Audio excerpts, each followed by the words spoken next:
What up, YouTube? It's Two Fat Guys Pull Us, and before we get to our video, we wanted to let you know about our milestone giveaway for 1,000 subscribers. That's right.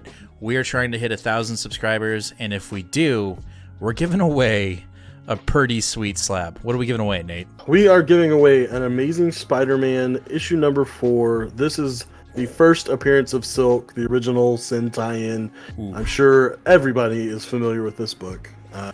This is a CBCS 9.8. Oh, yeah. Yeah, so... big boy. This book is much hotter than it was when we first bought it for the show. Yep, that's true. You insist on still giving it away, and I'm very happy to do it. You can tell that he is not. But anyway, we are giving this away when we hit 1,000 subscribers. Kick-ass, key issue, first appearance of Silk, is someone's going to win this book. So go ahead, hit that subscribe button, and let's get to the video, shall we? What up, YouTube? It's Two Fat Guys Pull Us, and we've got a new February 2022 solicitations from Marvel.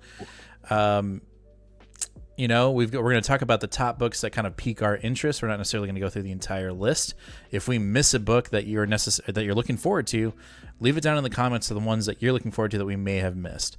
Anyway, we've got Wolverine Lives and Dies, Miles Morales Goes Cosmic, more in Marvel's February 2022 release. You know, before we even get the list started, you kind of combed through it. Seems pretty sparse. Yeah, I would say that this looks like it's going to be probably a month to forget on Marvel. Wow. But what? I think, but okay. That's just me. All right, so first up we've got essentially 3 and 4 of Wolverine's X Lives and Deaths coming out. And, you know, we haven't read it yet. It hasn't come out yet. But, you know, as of right now, the only thing that's selling me on this, because of what has come to light for, you know, with the X Office, with Hickman exiting, is really just the covers. I think there's some Peach Momoko covers that look pretty cool, and maybe some like What If covers. But other than that, I don't know if I'm really sold on this series yet, obviously. Yeah, I'm not sure if I am either, and I have been trying to keep out of the descriptors on this, or just in general, because whoever's been writing the descriptors for solicitations for Marvel recently has been doing a very poor job of it and putting just like blatant spoilers that don't need to be there. Really? Yeah. Well, in like December's and January's, they really messed up. But if you look at the description for Deaths of Wolverine number 4, it specifically says, readers and collectors take note. This is a major turning point for all X books. So I don't know. It's, you know, I think it's just I think we're both kind of burnt out on X books because we went in so hard with Hickman, and then come to find out that it's just been in a holding pattern, and now we're finally getting some revelation with Inferno, but now he's leaving. Right, so I just think we've felt burnt, and we're not sure if we can trust the new line of X-Men books that are potentially coming out. And you know, if the first thing that's coming out post Hickman is the Lives and Deaths of Wolverine, I'm not even sold on X-Force right now and the Wolverine book. So you know, I don't know. We got to be less negative Nancy's, but that's just how we feel. All right, next up we have Gwenverse, a mini-series. I think it's a 1-4 or 1-5. We're just, you know, I like Gwen as a character, me personally. I like Spider-Man books. I just don't like the current Spider-Man books. I'm not in right now or Ben Reilly's Spider-Man. I don't got anything against Ben Reilly. I'm just not, I cannot buy a Spider-Man book every other week, if not every week. So I'm not in that run right now, but Gwen, I am down for a Gwen mini. I'm actually getting more and more used to these little minis. I'm kind of enjoying them a lot more because it's just kind of self-contained, and if it's good enough, I'm like, okay, I want more. So let's do another mini. And if it wasn't great, okay, well, we did that. Let's move on. So with this, you know, we're jumping into there being multiple versions of Gwen outside of the Spider-Verse. So a Captain America, a Thor, a Wolverine, an Iron Man, a Captain Marvel. I'm about it, and I hope it is. I hope it's as ridiculous as this cover. You know, it's just balls to the wall crazy. I hope it's that. The only way that I'm going to pick up issue 1 personally, because this just isn't really my thing, is if the Peach Momoko variant cover, that's the character design with her in the Nova Oh, Captain. suit. Yeah. Yeah, that'll do it for me. That'll get me Okay. to pick up issue 1. Other than that, this is just a personal skip for me. Yeah. All right, after that, we got Ghost Rider being written by Benjamin Percy. Personally, I loved the previous Ghost Rider run that got canceled, where he was the King of Hell. I thought it was really fucking fun. I enjoyed it, and when it got announced that it was no longer being created, I was very disappointed. So I will be giving number 1 a go-ahead, at least a chance, because Benjamin Percy's writing it, and 2, I just still have a little bit of a Ghost Rider fix still kind of lingering since that, I guess about a year from now it has been canceled. So I'll check it out. It'll be let's see how number 1 is, and then we'll continue on if it blows my socks off. Mm-hmm. That's kind of, I haven't committed to it yet, but it'll be a game time decision just day 1. Well, this cover A is pretty fire, but then let's just get to this Peach Momoko. Like, god damn it. Like, you're right. We both need to make a box that is just filled with Peach Momoko covers because they're just so gorgeous. All right, next up, we've got Devil's Reign, issue number 4 of 6 from Chip Zdarsky. This is the big Marvel event that Chip is doing. Bunch of different tie-ins. I'm not going to get burned. I'm saying this now, and I'll probably be eating my words later, but I am going to just stick with just the main titles on Devil Reign. I don't think I'll be doing any of the tie-ins except for maybe one, which we'll get to here in a bit. But I am definitely looking forward to Zdarsky's this event that he's setting up. I mean, he's kind of been setting it up in his Daredevil run, but just kind of behind the scenes, and I think we're going to really get the fruition of it here.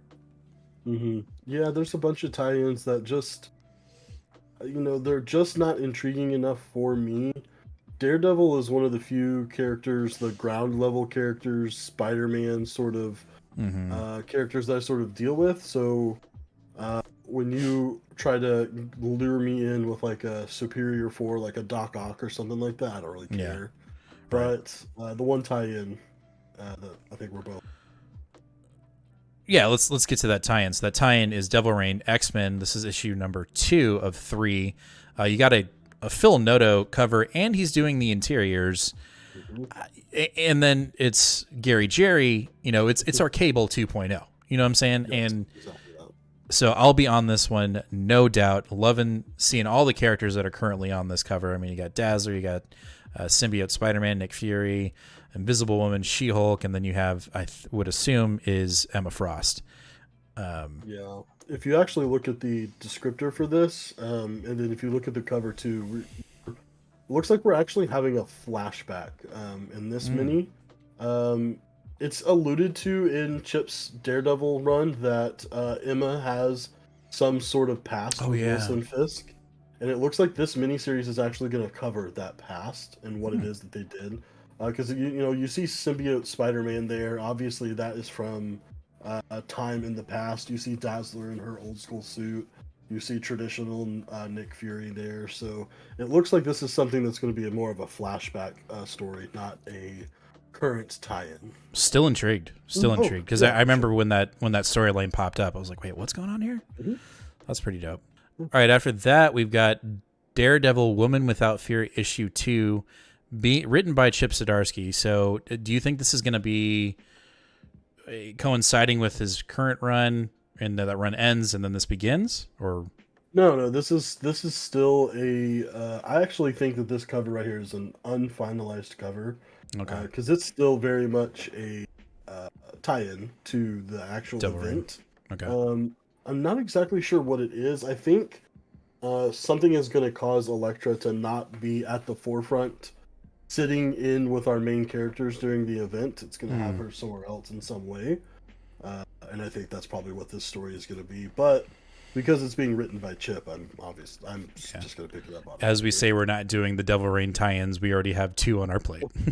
There's like 7, so that's true. That's true. Okay. All right, so we've got Amazing Spider-Man issue 88. Now, I just said that I'm not reading this run, and I'm not. But that being said, in issue 88, it has already been teased that we are getting a new Goblin, the Goblin Queen. So for any speculators out there, people that are trying to find a first appearance or potential cameo, then first appearance. So probably look at 87, then 88. So if you're on the market for that, just keep an eye out on that. This is kind of like an honorable mention. I'm not reading this run, but I'll probably pick up 88 just for the appearance, just because it's a new Goblin, and good to just have it, put in a Mylar, put it away, see what happens. I will say, since we're just on Spider-Man really quick, I am really confused with the amount of all over the place it seems like the Spider-Man line is right now. I don't think that. I mean, I'm certainly not going to be picking any of these up, but when in 1 month, one singular month, you're putting out Amazing Spider-Man 88 point Bay. I know it's short for Beyond, but that's dumb. 88 point Bay, but then you're doing regular Spider-Man number 88, and then Spider-Man 89, and then Spider-Man 90. That's just the main line. But if you scroll down, and Ben Reilly's supposed to be the main Spider-Man right now, right? Correct. Why do we also have a Ben Reilly Spider-Man miniseries happening? Like, if you scroll down, that's there. And then you also have another brand new Spider-Man series starting this month. Savage Spider-Man, from the team that brought you Non-Stop Spider-Man. Joe Kelly. Or at least the writer. I don't know if it's the same artist, but... And there's 2 issues of that coming out this month. Yeah, the Spider line, I really do feel like the Spider line is just in complete disarray. They need to hone it down. They need to put Donny Cates on the run and have it twice. Really once a month. It really needs to come out once a month so that there's actual weight. That was the problem. I know we're going into a rant here, but that was the problem with Nick Spencer's run, is that there was an issue every 2 weeks, and then there were these half issues, right? Like you were saying, like the Bay or .L or whatever, and it just got exhausting. And I tried to stick through it, and I don't even remember where I jumped off. It was the Sinister's Wars. That's where I jumped off. I was like, I'm not doing it. I can't.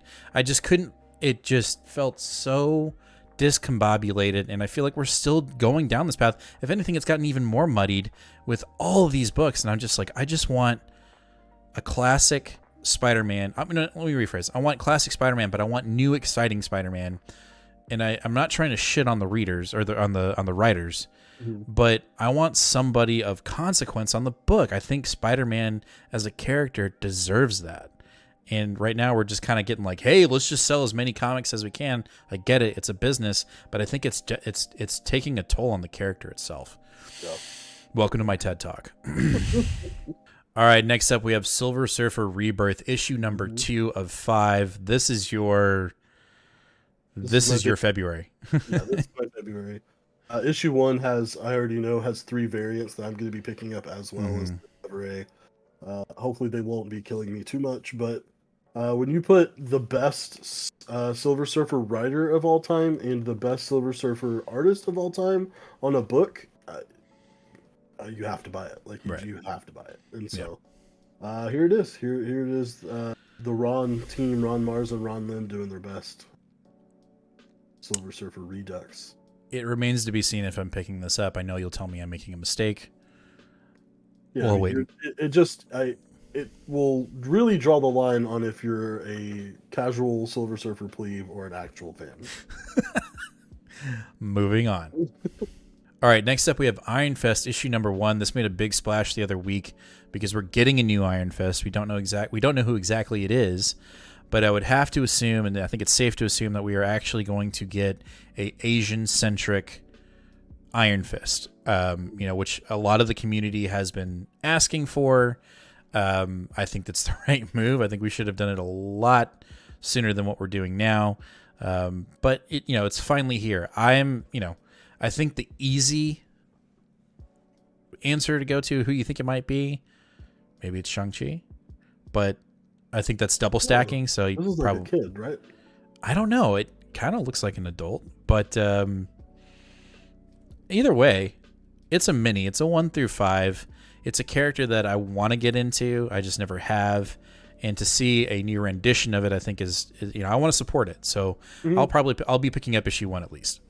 Yeah, I think I will be too. And I actually think my main motivation for picking it up is because Alyssa Wong is writing it, and she's the current, among other things, she's the current Dr. Afro writer, and I really like what she's done with the character. So, Okay. Yeah, that's my main appeal to this book. There you go. All right, so next up we have Sabretooth #1. I'm just intrigued because I want to see. I mean, obviously, I don't know. Can we call this one of these issues that it's a fluff issue to kind of get out of Hickman, or do we think that this series might actually have some weight? Do you want my honest opinion, or to give you? Give me the the line opinion. Uh-huh. And then once you get through that and you read the note card, give me your honest opinion. Okay. I don't care. Okay. That's my opinion, is I don't care if it was planned or not. Okay. But my analytical opinion is I believe Hickman mentioned this series specifically. Okay. Or he mentions a mini series centered around a villain that he has been waiting for us to hear for a long time. I think this is one of the mini series that has been pushed back because of the pandemic, that has been sitting and rotting in the X office for 6 to 12 months. And Gotcha. so I think it will feel like a Hickman era X story, and I still don't care. Gotcha. Do you think it'll just feel out of place, or? I do. I think it'll feel like, wait, why didn't we get this 6 months ago? Mm-hmm. I really feel like it's going to have lost a lot of weight because of the things that will be happening with the X line by the time we get to this in February. Gotcha. Well, hopefully I'm picking. Oh, we'll never know. Let me say that we're not going to never know. We're going to know soon enough. I want to pick up this for 2 reasons. One, I'm intrigued. I am intrigued. I want to see where it's at. And 2, cover A is a Stegman cover, and it looks fantastic. So there's that. Yeah.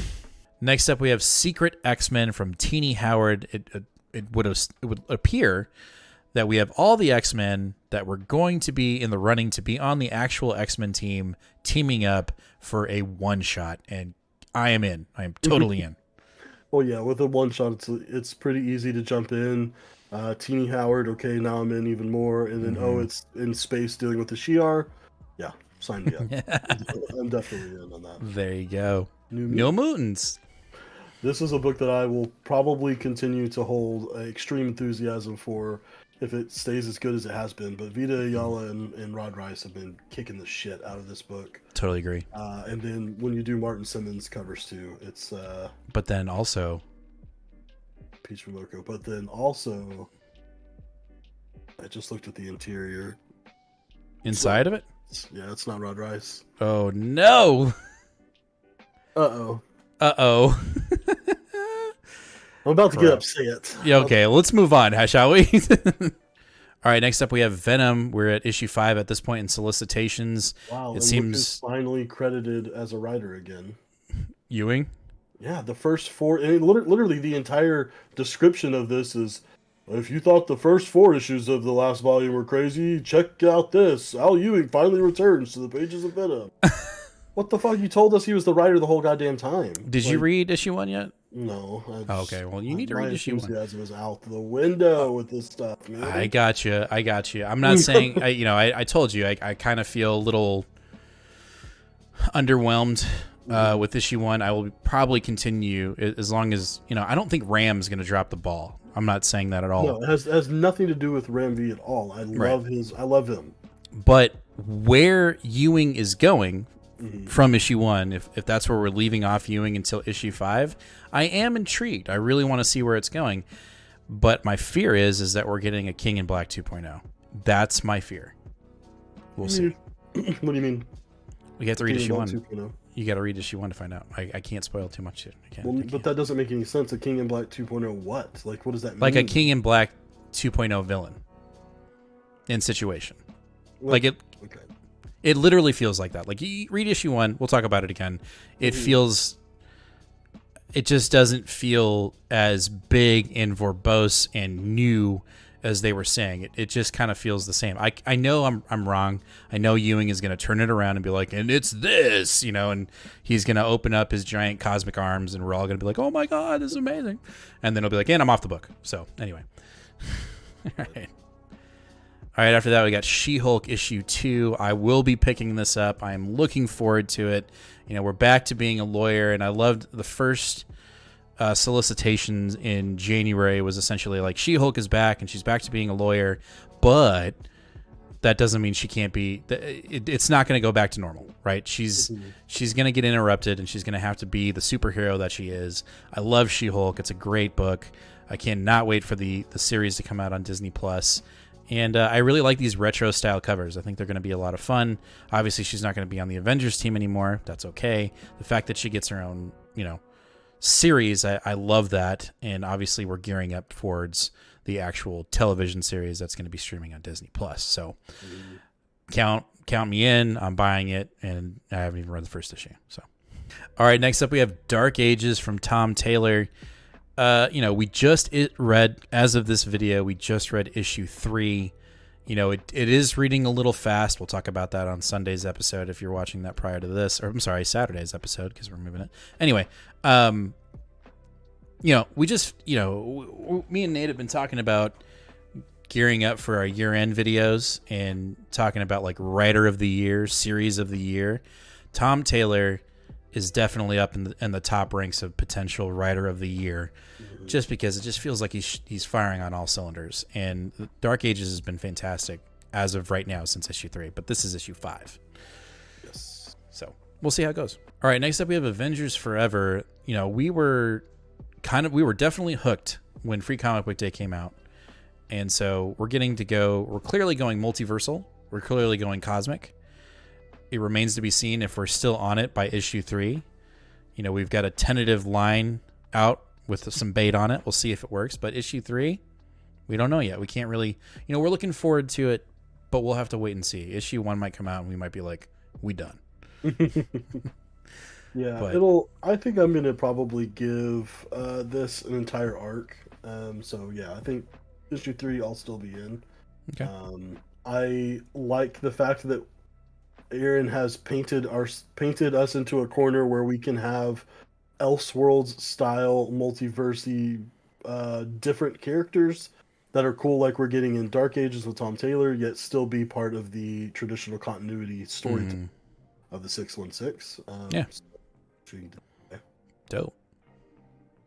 We also have Avengers. I'm still on it. We'll see if there's any, direct connection and parallel between the two. I would have to assume that there will be, but it looks like in 53 we're finally going to get either Namor is going to get what's been coming to him, or he's finally going to flex his muscles and just kick the Avengers' ass. Either way, I'm waiting for it. And are we getting Valkyrie on the team? So, first of all, this covers a red herring. If you read the description, they are not fighting at all. Damn it. And 2, yes, Jason Aaron promised us that Valkyrie would be joining the Avengers in some capacity when the Mighty Valkyries book ended a few months ago. And so this looks like this is the culmination of that promise. Avengers 50. So I said I was jumping back on Avengers at 50. That's the big anniversary issue. And 50, 51, and 52 are the tie-ins with Avengers Forever and that whole storyline. Looks like Avengers 53 will see us getting back to a normal Avengers storytelling. The description of this one is not really spoilery, but is kind of interesting. It says the Avengers' impenetrable headquarters is under attack by the most powerful version of Doctor Doom in existence, and a wildly murderous young Thanos still wet with his mother's blood. Okay. The Black Panther fights to defend the mountain alongside his surprising new teammates, King Namor of Atlantis and Jane Foster, the Mighty Valkyrie. So Thor's probably jumping off, and She-Hulk is jumping off, and these two are replacing. Yes, and well, I think the team is going to be split for a while. It looks like, just based off of the solicitations for Avengers Forever, Iron Man, Ant-Man, Robbie Reyes, and a Ghost Rider unlike any other from across the multiverse will be fighting in the multiverse stuff, and then I guess maybe Cap and Black Panther and some of these other characters that are joining the team. I don't know. It's yet to be seen. But it looks like our traditional Jason Aaron Avengers team is not going to look anything like it did before issue 50. Like any other phrase is being thrown around a lot in these past 2 books. Yeah, I will actually be staying on Avengers at least through 53 because Jason Aaron writing Jane Foster is always have my attention. For sure. All right, next up we have Eternals: The Undying. This series has just been getting better and better and better, and the both tie-ins that it had, like its little one-offs, were fantastic. I felt like it shaped the story even more. It gave us more context. And it may not be for the faint of heart in the sense of like a shit ton of deposition, but God, there's just so much good shit in that writing. And I remember seeing this on Twitter and going like, oh boy, here we go. It's about to get crazy. I think this is the most underrated book of 2021, in my opinion, for Marvel. Yeah, and isn't it shocking you look at that cover and that's not Asad Rivik? That looks like Asad Rivik. I know, that's Andrea Sorrentino, who Interesting. is doing their best impression of Asad Rivik that I've fucking ever seen. Spot on. But yeah, this is the third of a planned 3 tie-ins that Kieran Gillen has written that are essentially just extensions of his current ongoing series. Mm-hmm. And I'm really intrigued on this one because it's supposed to be the introduction of a new character who's, of course, not new, has always been around. We just didn't know about them, and is even more evil than Thanos. So we'll see. All right, after that we got Reckoning War. I believe this is issue 1. This is issue Alpha number 1. Alpha number 1. So Ron has given us an assignment when it comes to the Reckoning War before it comes out. He wants us to read the original Jack of Hearts mini. He's like, you need to read it because he's on the cover. So we'll see what it is, but this is the big event from what's his name? The writer. Dan Slott. Oh, yeah, okay. So I'm down. Yeah, I'm really excited. Even though Dan Slott makes me nervous, the subject matter doesn't. We've got Uatu and we've got whatever the hell this version of Nick Fury is. Jack of Hearts, and you've got all kinds of crazy cosmic stuff coming together here. Looks like on the variant cover we're fighting a bunch of Skrulls. So, when we're dealing with cosmic stuff, Count Shan. Yeah. Surprise! Strange Academy is still being made. Thank the gods. Let's go. Again, this is another fantastic series, top 5 Marvel book. It's just the only problem is the consistency of which it comes out, which. Well, and if this book hits its mark, that'll be like 4 months in a row. So let's go. All right, we've got a Donny Cates alert. We didn't talk about Hulk, but we're going to talk about Thor. I feel like after all of these events that have been kind of announced and are going through, January, February, March, I think Thor is up next when it comes to another big event, right? It's been, 2 years, maybe 2.5 years since War of the Realms. Yeah, maybe longer. Yeah, a little bit longer than that. I feel like that's the next big thing. Obviously we're trying to get to Thanos holding Mjolnir with the Infinity Stones and a black gauntlet. I can't imagine that not being a giant Marvel event that all the books are going to be just cramming in tie-ins. I'm not saying I'm going to buy those tie-ins, but I think this is where it's going to start because it's time. You teased that almost a year ago. Let's get to it. And I think I am going to predict that that's going to be the next big, massive Marvel event, big comic book Marvel event. I mean, you've got everybody on this fucking cover. It's time for Donnie to write them. I feel like he wants Avengers. He wrote them a little bit in King of Black. So let's see if he can do it again. I'll just point out another great series. If you're not reading it, you should be reading this. But if you've been paying attention to our show, we just reviewed issue 8 in November, and this is issue 9 in February. Whoa. Yeah, we got a big break coming up, unfortunately. Big time, jeez. This is a great series, and you've got plenty of time to catch up if you are not caught up, because the next issue doesn't come out until February. The farm is on fire. Yes. Here we got Star Wars High Republic. Looks like we're going to get 2 issues of the main High Republic in February. Who's this Issue 14 and 50, that is Marchion Ro. That is the Ooh. main bad guy. Shit is going down. So they are officially calling the end of Wave 1 for the High Republic over in February. Okay. The events that are happening in here are actually going to tie directly into a novel that comes out in January. So it's getting big. So big that we cannot show you the cover for 15 because it is a huge spoiler and literally spoil exactly what's happening as the big cataclysmic event in the end of Wave 1. Very cool and great cover. It's an homage to issue number 1 by Phil Noto, but it's very upsetting because it is a huge, massive spoiler. I want to look at it. Don't look at it. But shit's going down. It's about to get really good. Very excited. If you're not on High Republic, you're dubbed on. All right. Ooh, what's this? This is the other. This is of 3 High Republic Marvel books that are coming out in February.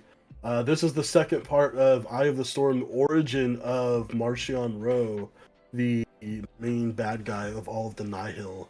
I think it's really cool that we get to have a focus on his origin specifically in comics. So nice. All right, so that's going to do it for Marvel solicitations for February 2022. Like we said at the beginning of this video, if we missed anything that you're looking forward to, tell us in the comments what you're looking forward to in February from Marvel. That's going to do it for this video, and as always, read more comics. Talk to you later, fam. Oh wait, no. Subscribe, hit the bell, and give us a like. Now read more comics. Bye.